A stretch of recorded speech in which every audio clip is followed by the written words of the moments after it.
안녕하세요. 토비아 선교회 김덕진입니다. 2021년 목회 사역을 위한 콘텐츠 세미나 갈릴리의 이야기를 가지고 여러분들을 만나고 있습니다. 이 시간에는 예수님께서 찾아가셨고 또 만났던 사람들의 이야기, 바로 그 6번째 도시, 바로 거라사입니다. 우리 교재를 가지고 계신 분들이 계시다면 여러분들 교재 64쪽부터 여러분들이 참고하시면 훨씬 더 도움이 되실 것 같습니다. 7개의 도시를 중심으로 해서 저희가 성경을 또 이해하고 있는데요. 이번 거라사의 이야기는 6개의 도시하고는 좀 다른 그 이방 땅의 이야기를 우리가 다루는 거죠. 나사렛, 가나, 막달라, 가버나움, 이런 지역의 도시들, 벳세다, 전부 다 유대인들이 거주하는 지역이었고, 심지어 최북단에 있었던 가이사랴 빌립보마저도 유대인들의 거주 지역이었습니다만, 성경에 특별히 마태복음, 마가복음, 누가복음에 기록되어 있는 이 거라사라고 하는 지역은 갈릴리 호수와 요단강 동편에 있었던 그런 지역입니다.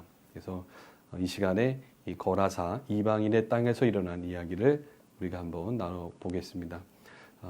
지리적으로 여러분들이 살펴보신다면 갈릴리 호수의 동편에 있었다라는 것을 우리가 볼 수 있죠.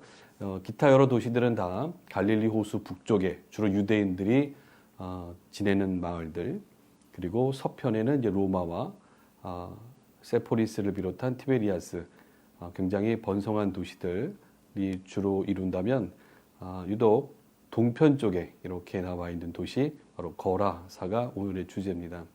순례를 가셔도 이 거라사 쪽은 잘 안 가는 편입니다.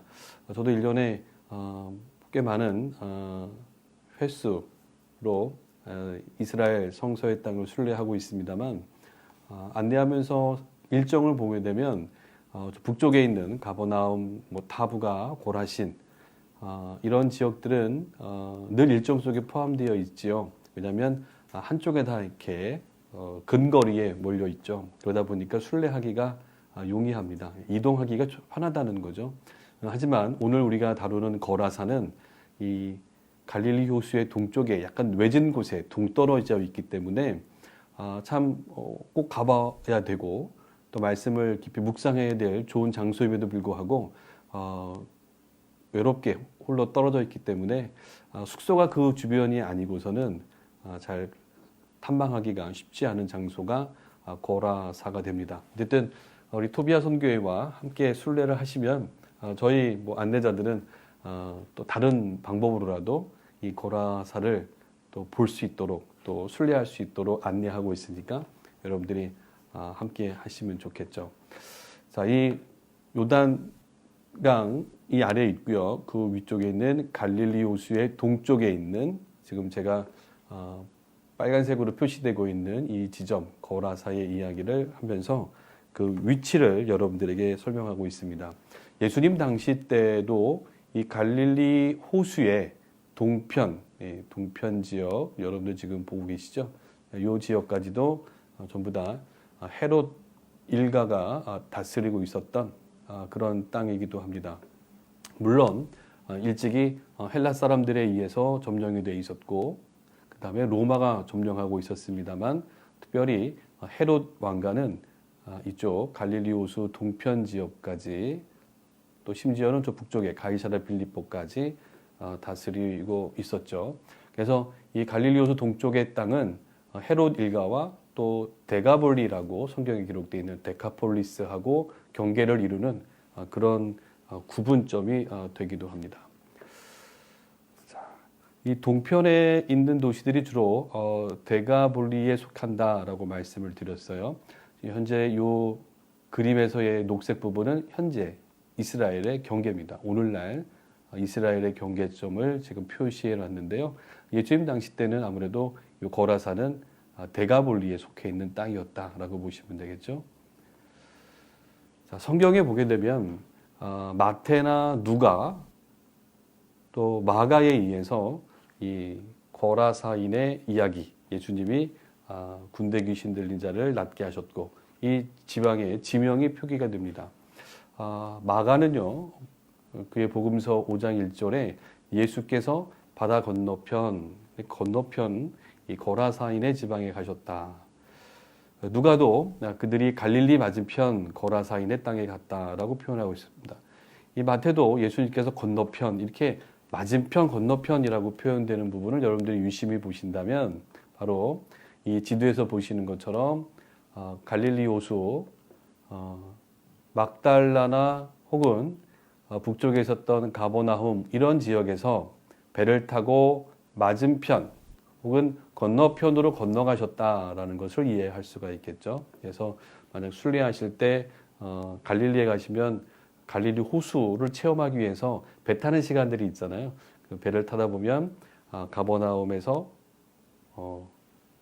거라사 쪽으로, 그래서 또 막달라가 있는 게네사렛 쪽에서 가버나움이나 거라사 쪽으로 이렇게 항상 건너편 쪽으로 맞은편 쪽으로 이동하는 모습을 여러분들이 이렇게 말씀을 묵상하면서 또 예수님의 동선을 오늘 말씀의 그 위치를 확인해 볼 수가 있을 겁니다. 예수님은 그렇게 이 건너편 지역, 바로 갈릴리 호수의 동쪽 지방으로 이동하셨다라는 걸 볼 수 있는데요.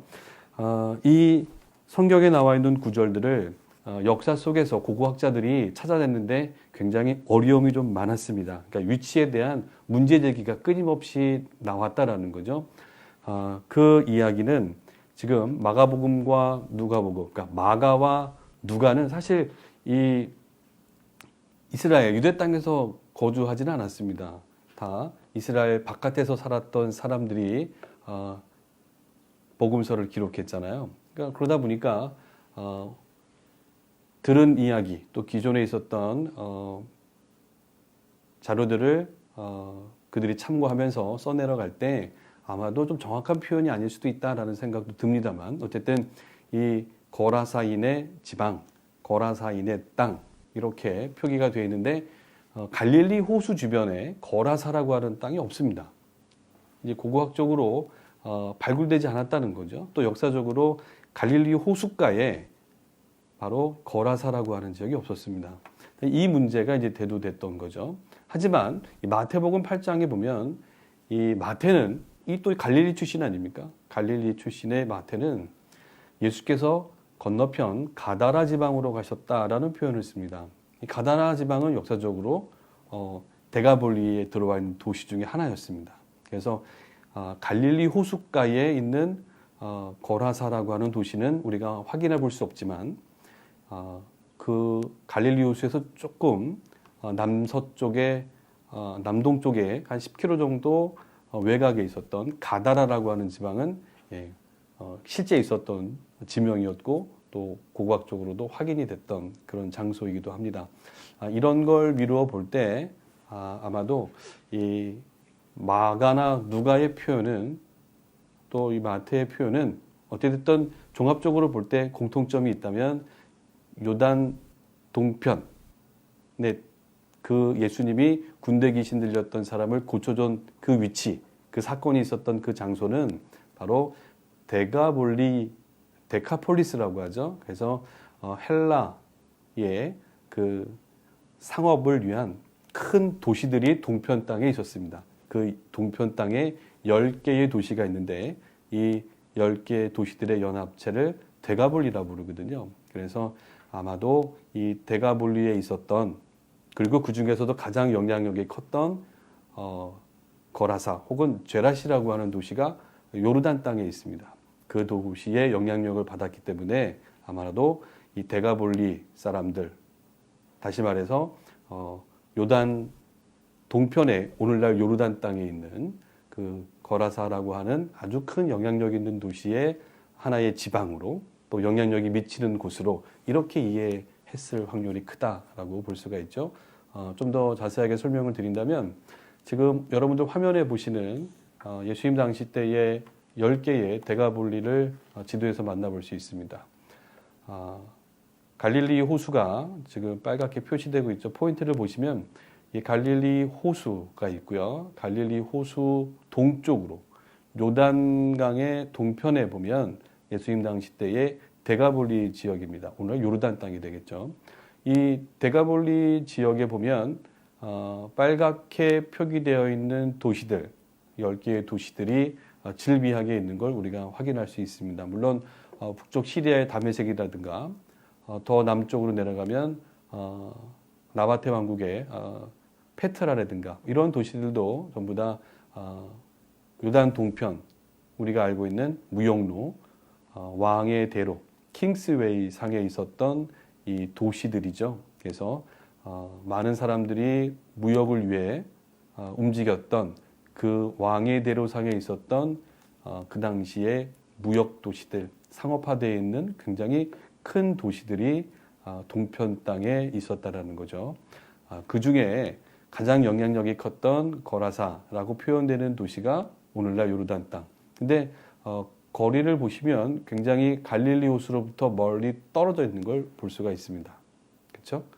자, 그리고 가다라, 마태복음에 표현되어 있는 가다라라고 하는 지역도 갈릴리 호수에서 10km 정도 더 떨어져 있는 거죠. 그리고 갈릴리 호수 주변에는 거라사라고 하는 명칭이 없습니다. 있다면 히포스라고 하는 데가볼리 중 10도시 중에 하나가 바로 있었던 거죠. 그래서 아마도 학자들은 이 히포스라고 하는 이 도시의 포구, 작은 포구가 됐던 그 지역을 쿠르시라고 하는데요. 그 지역을 아마도 예수님이 군대 귀신 들렸던 사람을 만나고 또 치유하셨던 장소로 그런 조건이 맞았다라고 보는 것이죠. 자, 이 갈릴리 호수에서 거라사라고 표현될 수 있는 지금 오늘날 요르단 땅에 있는 도시인데요. 이 10개의 도시 중에 가장 컸습니다.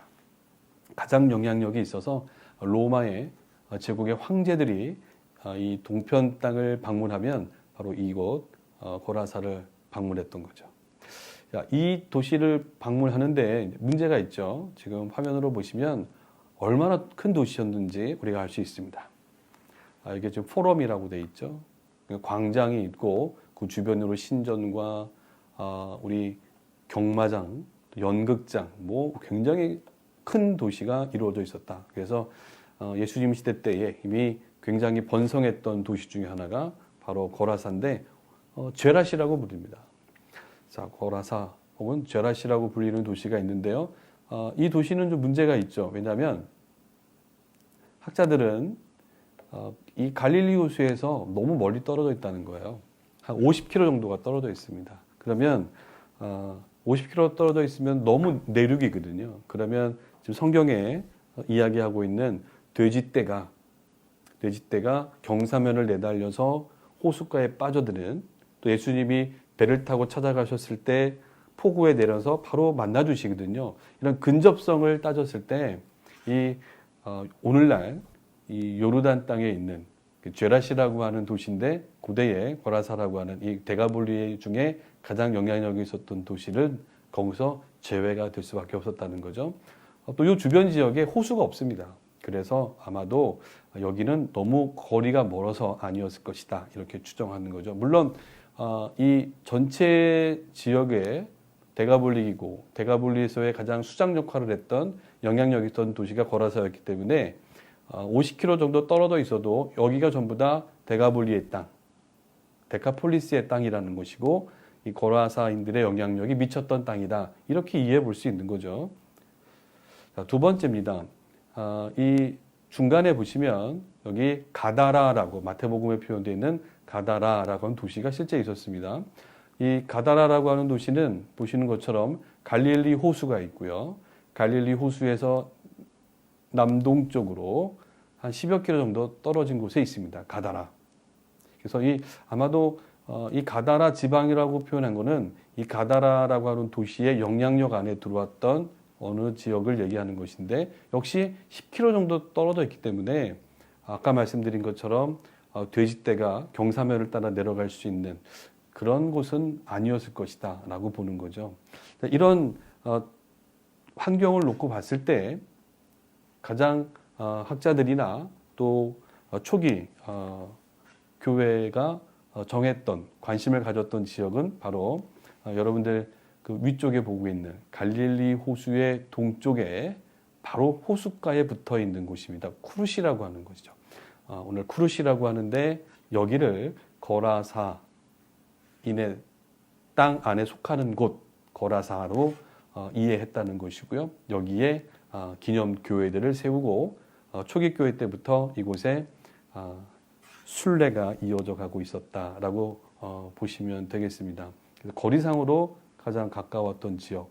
예수님이 배를 타고 바로 가셔서 만나 주실 수 있을 법한, 그리고 군대 귀신 들린 사람이 무덤가에 쇠고랑을 차고 있었을 법한 무덤, 그리고 돼지떼가 내어달릴 경사면, 뭐 이런 것들을 조합해서 보면 바로 오늘날 요르단 북쪽에 있는 제라시, 50km 떨어져 있는 제라시라든가 10여 킬로 떨어져 있는 가다라는 제외하고 아마 이 갈릴리 호수변에 있는 쿠르시라는 곳을 거라사로 정했다라는 것을 우리가 볼 수 있죠. 특별히 이 주 4세기가 되겠죠.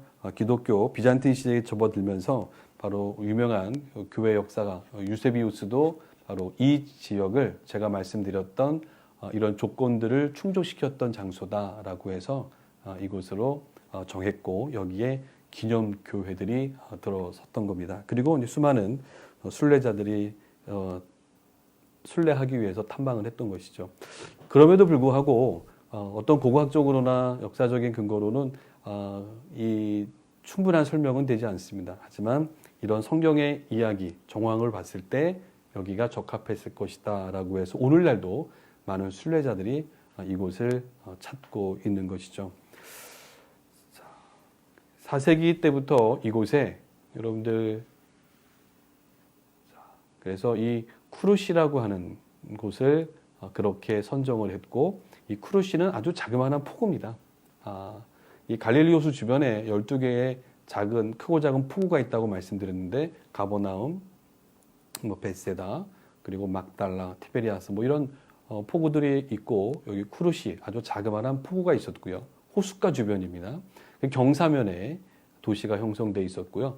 거기서 위로 더 올라가면, 높은 곳으로 고원으로 올라가면 바로 높은 고원지대에 히포스라고 하는, 말씀드린 것처럼 데가볼리 10개의 도시 중에 하나 히포스가 있었습니다.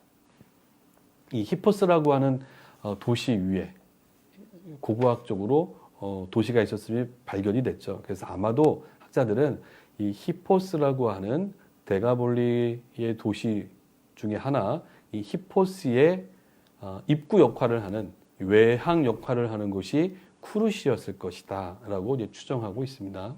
어쨌든 이 순례 장소로 이곳을 지목했다라는 것을 우리가 한번 기억하면서 좀 더 자세히 들어가 보겠습니다. 히포스라고 하는 도시 유적 발굴터입니다. 굉장히 웅장하고 굉장히 컸던 도시가 그 고원 위쪽에 형성되어 있었을 것이다 라고 보는 거죠. 그래서 이 사진으로 보시면 좀 더 이해가 쉬우실 겁니다. 갈릴리 호수 동편에, 그래서 이 호숫가에는 작은 포구가 있었을 것이죠. 여기를 이제 우리가 쿠르시라고 부르는 거고요. 거기서 위로 올라가 버리면 바로 히포스라고 하는 데가볼리 10개의 도시 중에 하나가 있었다. 그래서 히포스의 이 항구 역할을 하는 그런 도시가 쿠르시였는데, 여기를 이제 초기 기독교 시대 때부터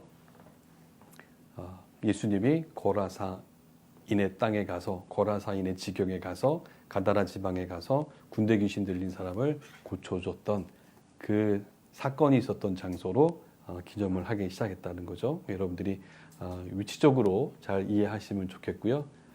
이 거라사인의 땅이 지도상에서 이렇게 오늘날도 표기가 되고 있다라고 보시면 좋을 것 같습니다. 뭐 순례 가실 때 팁으로 안내해 드린다면, 그렇게 쉽진 않겠습니다만 갈릴리 호수 주변에는요 여러 개의 키부츠가 있습니다. 협동 농장 같은 키부츠를 운영하고 있는데요. 여러분들 키부츠, 숙박지로 키부츠에서 주무시는 게 참 좋습니다.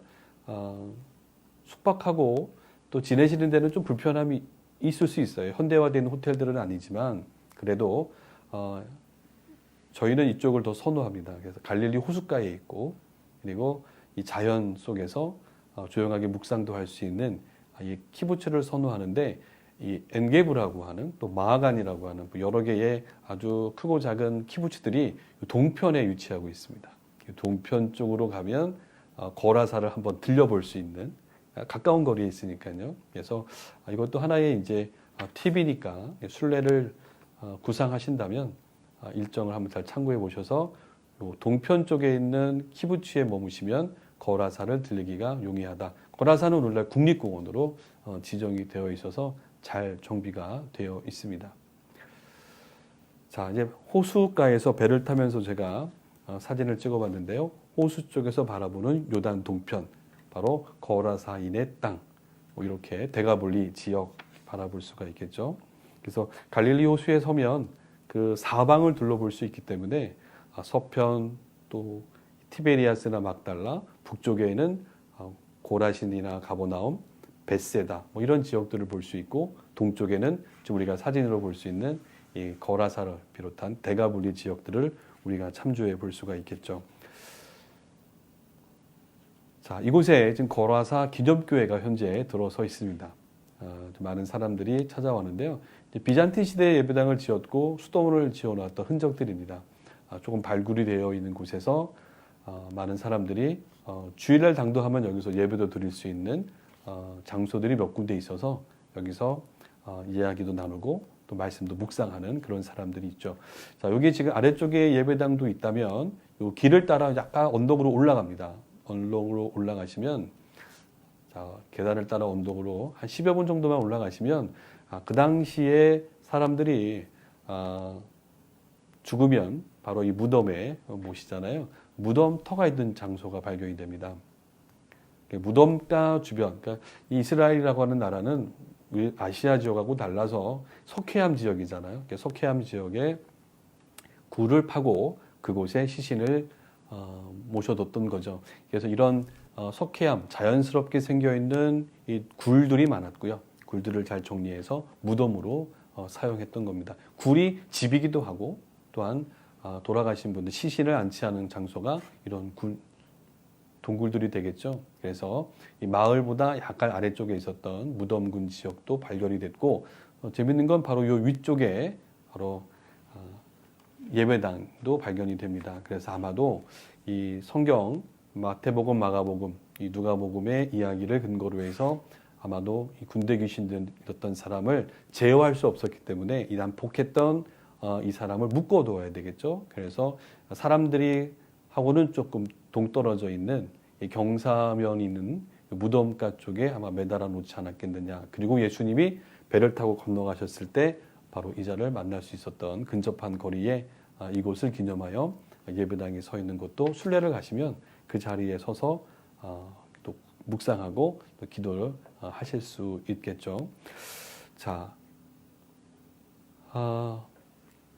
거라사인, 이방 땅, 데가볼리라고 하는 바로 이방 사람들, 여기서 이방 사람들이라고 하면 역시 헬라인들과 로마 사람들이겠죠. 로마가 들어오기 이전에 바로 주전 3, 4세기 때부터 헬라 사람들이 들어와서 그들의 영향력 있는 도시들을 세웠고, 그들에 의해서 그 주변 지역이 운영이 됐고, 그들의 문화, 또 그들의 언어, 그들의 식습관, 생활 환경, 또 그들이 섬기는 아주 수많은 신들을 향한 신전, 제사, 이런 것들이 왕성하게 형성이 되어 있었고, 특별히 동편, 이 데가볼리 지역은 거라사를 비롯해서 왕의 대로상에 있었기 때문에 막달라와 같이 수많은 무역상들이 지나가고 교류가 활발했던 도시들 중이었다. 이렇게 보시면 되겠고요. 로마가 점령하게 되면서 로마는 그 데가볼리 도시들에게 자유권을 행사합니다. 자유권을 주죠. 그래서 자치도시 같은 활성화된 상업을 통해서 로마는 수익금을 받아가면 됩니다. 그래서 도시를 활성화시켜주고 거기서 운영되는 많은 세금과 수익금을 걷어갔기 때문에 이 헬라 사람들과 또 로마의 관계는 아주 밀착하게 되어 있었고, 또 같은 신들을 섬겼기 때문에 전혀 거부감이 없었던 것이죠. 하지만 이 이방 땅에 유대인으로 산다는 것은 또 달랐습니다. 오늘 우리가 관심을 갖는 것은 바로 이 이방의 땅에 있었던 유대인, 아마 유대인이 아니었을까라고 보는 거죠. 그래서 유대인으로 만약에 이방 땅에 거주하면서 살았다는 것은 그 시기에 그 그 신앙을 지키는 것조차도 쉽지 않았을 것이고, 그 다음에 유대인들에게 가장 힘든 건 돼지죠. 정결하지 않고 부정한 음식으로 꺼렸던 게 돼지이기 때문에 돼지의 표현이 나왔던 것을 우리가 기억한다면 바로 이렇게 유대인이었기에 이런 이방인들의 그 문화권 속에서 살아간다는 것이 쉽지 않은 거죠. 우리가 쉽게 이해하면 기독교인들이 불교권에서, 기독교인들이 무슬림권에서 여러분들 생활하는 게 녹록지 않다는 걸 우리가 쉽게 고백할 수 있고, 또 그렇게 살아가는 분들의 이야기를 듣고, 심지어 우리가 순례 현장만 가더라도 잠시 잠깐 체험하는 시간이지만 먹거리, 또 잠자리, 그 문화가 우리하고는 너무 맞지 않는 이런 것들을 우리가 불편함을 이야기하지 않습니까? 이런 이방 땅에서 살아갔던 유대인의 고충이 있었던 그 한 사람을 우리가 오늘 만나는 것이죠. 이 예수님은 이 만나주셨던 이 귀신 들린 사람, 바로 이런 면에서 유대인이었을 것으로 우리가 보고 있고요. 근데 유대인이 자유롭게 살지는 못했을 것이다. 아마도 오래전부터 헬라와 로마의 속박 안에 있었고 그들의 문화 영향권이었기 때문에 아마 그곳의 노예로, 종으로 아마 팔려나갔거나 그곳에서 또 자라나면서 유대인이지만 그곳에서 태고 자라면서 끊임없이 그들에게 충성을 다하고 또 그들에 의해서 일을 하고 또 그들에게 의해서 고용돼서 삶을 살아가야만 됐던 그런 사람의 고통을 우리가 한번 되새겨 볼 수 있는 장면입니다. 예수님이 그를 치유하실 때 이 귀신은 스스로를 군대, 레기온이라고 표현하는 걸 우리가 알 수 있죠. 그는 떼지어 다니는 이 귀신들에게 사로잡혀 있었습니다. 이 레기온이라고 하는 말에 우리가 좀 관심을 갖는다면, 레기온은 이제 말씀드린 것처럼 그 당시 로마 제국의 로마 제국 하면 군대죠. 군대의 힘. 이 로마의 일개 군단 병력을 의미하는 단위가 바로 레기온입니다. 일개 군단이 보통 5,000명에서 10,000명 정도의 인원으로 구성되어 있는데요. 뭐 쉽게 예를 든다면 우리나라 대한민국 육군의 한 개 보병 사단, 한 개 사단하고 좀 비슷하지 않을까. 한 사단 병력이 뭐 한 10,000명 정도로 추정되기 때문에 이 한 개의 군단은 우리나라의 한 개의 사단과도 비슷할 것이다. 그렇다고 보면 이 예수님 당시 갈릴리 북쪽에 다메섹에서부터 그 위쪽에는 두 개의 군단이 자리하고 있었죠. 바로 로마 11군단과 이 16군단, 두 개의 군단이 다마스커를 중심으로 해서 가이사랴 빌립보, 또한 이 데가볼리 갈릴리 지역을 오며 가며 그 주둔 병력들이 이쪽을 관할하고 또 유사시에 내려와서 문제를 해결하고 있었죠. 그러다 보니까 갈릴리 주변, 특히 데가볼리의 이런 상업 도시들은 로마에 연결돼 있었기 때문에 로마 제국의 그들 나름대로의 평화, 또 안정, 또 그들이 정복한 식민지의 안정을 위해서, 체제를 잘 지어가기 위해서 그 땅에 있었던 사람들은 그들에게 원하는 걸 제공했어야만 되는 거죠. 바로 그런 것들이 음식, 그러니까 농사를 짓고 아니면 로마 군대에 먹거리를 해결해 주는 것들부터 해서 로마 군대가 필요로 하는 모든 군수물자들을 조달해 줘야 되는 거죠. 이런 것들이 식민지의 일이었고, 특별히 부유했던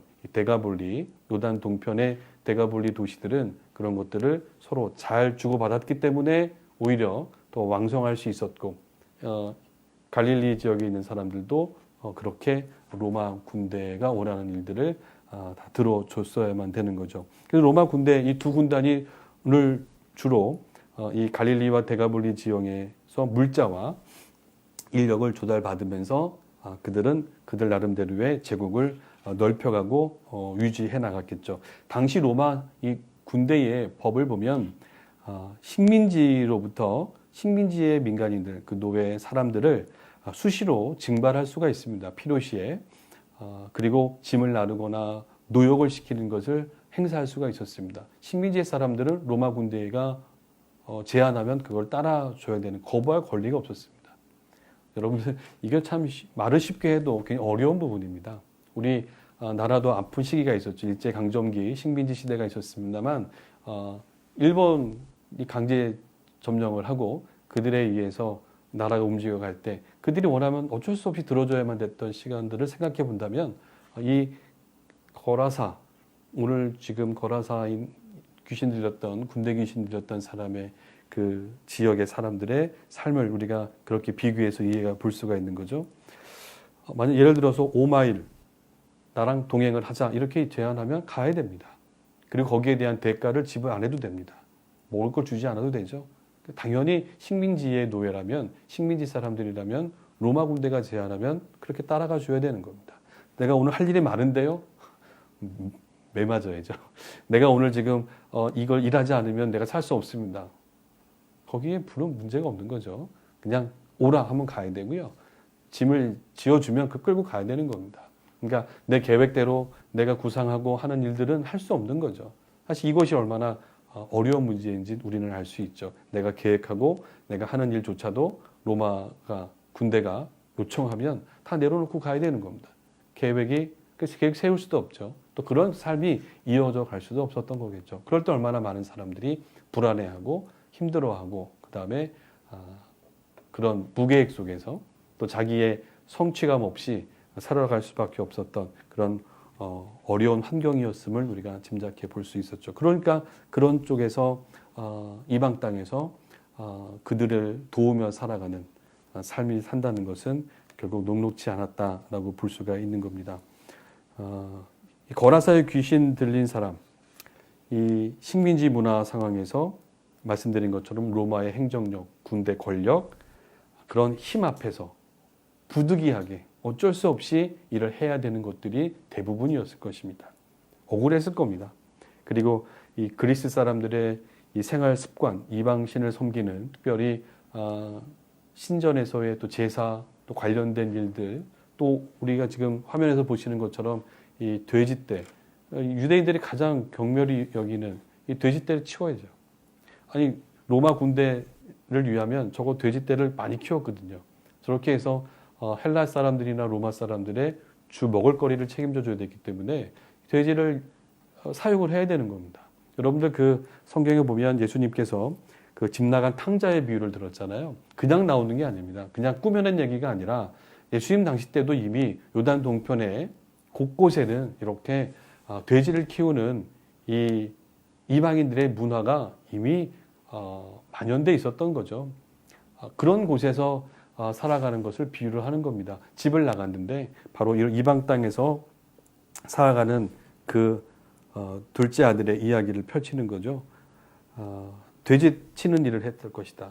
흔한 일이었으니까요. 아마 이방 땅에 가면 내 사업할 수 있는 돈이 아니었으니까 그곳에서 식민지의 일원으로 노예나 그런 일을 하면서 했을 텐데 쉽게 일자리 구할 수 있는 거는 저렇게 돼지 치우는 일이었죠.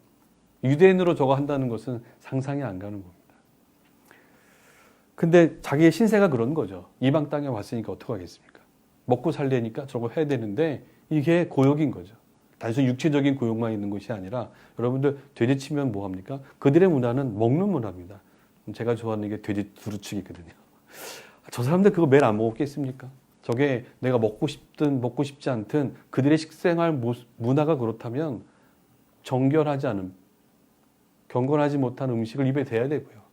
율법을 목숨처럼 지켰던 유대인들에게는 상상조차 하기 어려운 일인데 어떡합니까? 이방 땅에 왔으니 또 거기서 시키니까 또 일을 해서 돈을 벌려면 어쩔 수 없이 이 일을 감당해야만 되는 그런 상황에 놓였던 이 거라사인의 모습을 우리가 볼 수 있는 거죠.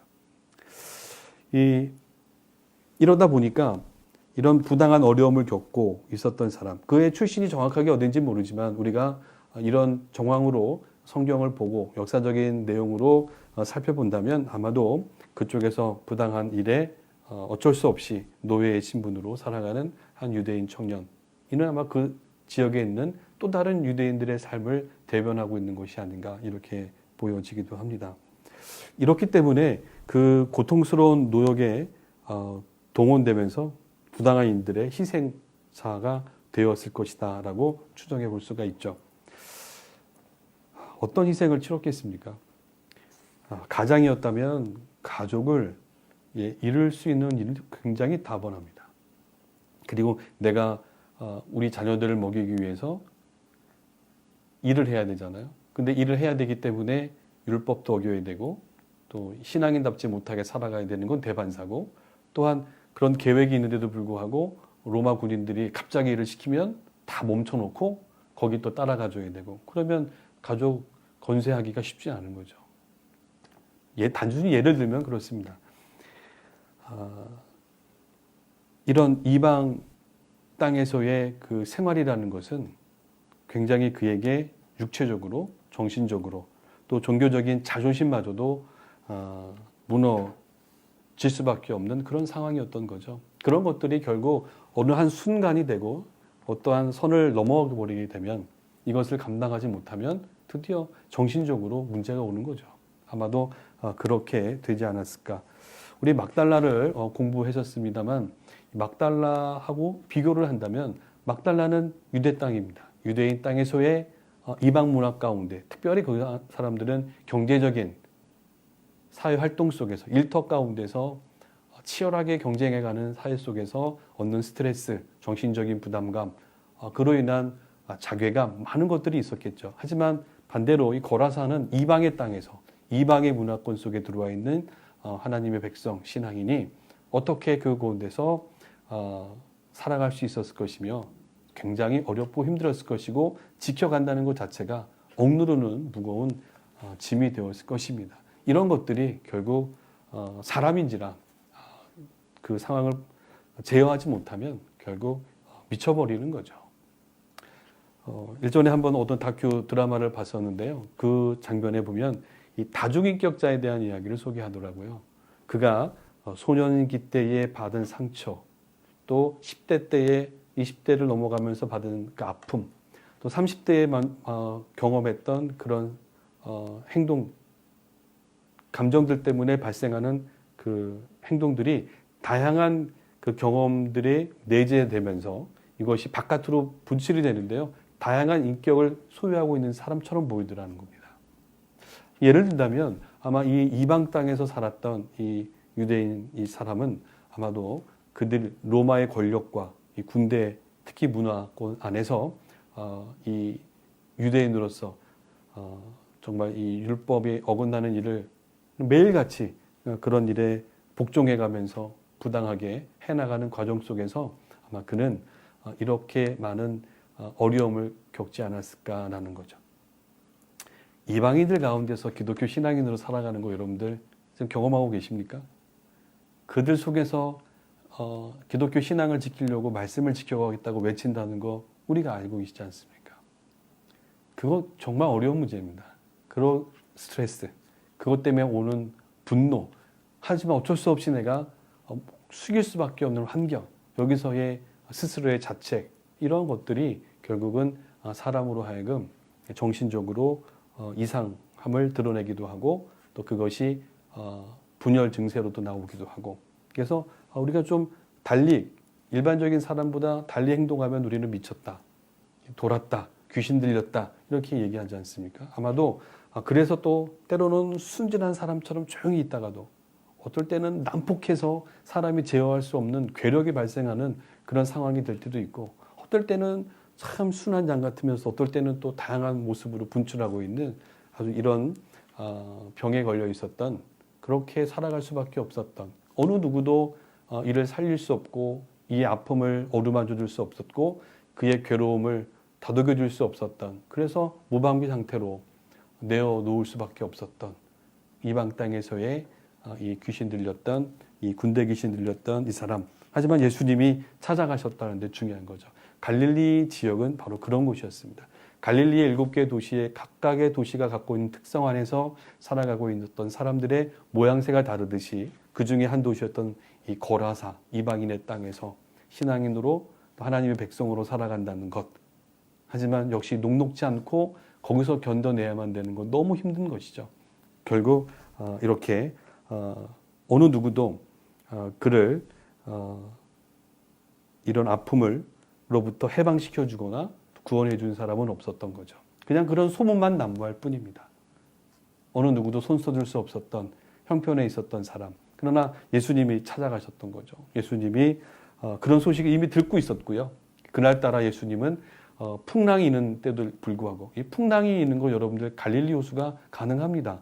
1월 달에 가시면 이 여러 지역에서 불어오는 바람들이 부딪히게 되면서 바로 풍랑이 일어나죠. 1월 첫 주, 둘째 주 사이에는 풍랑이 입니다. 배가 뜨질 않죠. 모든 배가 스톱합니다. 순례를 인도하다 보니까 1월 첫째 주, 둘째 주에 오시는 분들은 풍랑 때문에 배를 못 타시거든요. 아마도 예수님이 풍랑을 잠잠케 하시면서 예수님 고집이 있으세요. 왜 그러셨겠습니까? 제자들이요, 예수님 이 시기에 풍랑입니다. 그러니까 예수님 마음 알겠으니 저 거라사인의 땅에 가서 그 사람 고치는 거 좋은데요. 바로 좀 잠잠해지면 갑시다. 이렇게 얘기할 수 있거든요. 근데 예수님 바로 배 띄우라는 겁니다. 그 밤에. 풍랑일 때 바로 그 영혼을 살리기 위해서, 해방하기 위해서 예수님은 배를 띄우게 하셨고 풍랑을 잠잠케 하시면서 예수님은 바로 가버나움이든 또 출발지가 막달라 그 건너편 쪽, 맞은편 쪽에 있었던 이 거라사로 이동하셔서 바로 이 군대 귀신 들렸던 사람을 만나 주시고 그 억눌려 있었던 곳으로부터 그를 해방시켜 주시고 치유하셨던 거죠. 자, 여러분들 이 예수님의 이 사건을, 그래서 예수님은 귀신들을 돼지떼에게 2,000마리입니다. 돼지떼 2,000마리에게로 들어가라고 했던 거죠.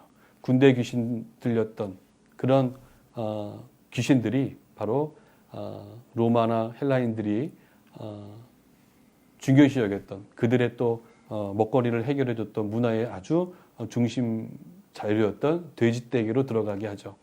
그리고 돼지떼 2,000마리가 바로 경사면을 따라서 내리달려서 바로 갈릴리 호숫가에 다 수장이 됐던 거죠. 이 돼지떼 2,000마리면 사실 요즘 돼지 한 마리 얼마인가? 돼지 한 마리가 10,000원이면 2,000만 원입니다. 올해 돈으로 환산하면 돼지가 한 마리에 10만 원만 돼도 2억입니다. 굉장한 이 재정적인 손실을 일으켰습니다. 이거는 로마 군대의 주 식량이고 또 그거를 하기 위해서 경사면에는 수많은 돼지 농장들이 있었을 것인데 엄청난 타격을 입힌 겁니다. 이거는 아마 그 다음날 이 갈릴리 호수 주변에 아주 빅 뉴스, 톱 뉴스감이었을 겁니다. 이렇게 하면서 예수님은 귀신 들렸던 사람을 치유하셨던 거죠. 그에게 바로 진정한 자유와 해방을 선포하시는 그 실현의 모습이 예수님을 통해서 이루어졌던 것이죠. 그래서 이 사건을 통해서 예수님은 그 식민지에서 얽매여 오던 고통스러운 그 현실로부터 예수님의 축기 사역을 통해서 이제는 온전케 되어지고 거듭나게 됐던 것이죠. 예수님께서의 이런 사역, 당대에 그 세상의 권세 앞에 억눌려 고통받았던 한 영혼을 구원하시는 모습을 보면서 오늘 우리 갈릴리의 이런 마을을 찾아가셔서, 고라사를 찾아가셔서 이런 사람들조차도 예수님은 품으셨고 그들을 치유하셨다라는 데에 우리가 마음을 둔다면, 오늘 이 고라사를 마지막으로 정리한다면 이방의 땅에서 하나님의 백성들이 포로되어 모든 억눌림, 부당하게 살아가고 있는, 또 육체적이고 정신적이고 넘어서 영적인 면에서까지도 힘들어하고 눈물 흘리며 살아가고 있는, 그래서 힘들어하는 그 사람들에게 바로 자유함을 베풀어 주신 곳이 바로 고라사가 아닌가, 이렇게 말씀을 정리해 보고 싶습니다. 여러분, 이런 사람들이 우리 주변에 얼마나 많습니까? 우리 교회 안에 거하지 않고 교회 바깥에 있고, 또한 하나님의 말씀을 가지고 우리 모두는 사실은 우리의 삶의 현장으로, 일터로 나가는 거죠. 그들 속해 있는 곳이 다행히 신앙인들의 공동체라면 참 감사하겠는데, 그렇지 않은 마치 이방의 땅과 같은 곳에서 부당한 대우를 받으며 또 신앙조차 지키지 못하는 그런 괴로움과 신앙의 자존심마저 무너지는 그런 어려운 환경 속에서 울부짖는 우리 교우들, 또 그런 많은 이웃들이 우리 주변에는 많이 있습니다. 그들이 있는 곳을 향해서 우리가 눈을 돌려야 되겠고요. 그것은 예수님이 2000년 전에 갈릴리의 거라사를 찾아가셔서 그렇게 자유함을 주시고 그들의 손을 붙잡고 일으켜셨기 때문에 그런 우리가 그렇게 해야 되는 것이 마땅하다라고 생각이 듭니다. 오늘 이 거라사 땅의 이야기를 이렇게 정리해 보도록 하겠습니다. 수고 많으셨습니다. 감사합니다.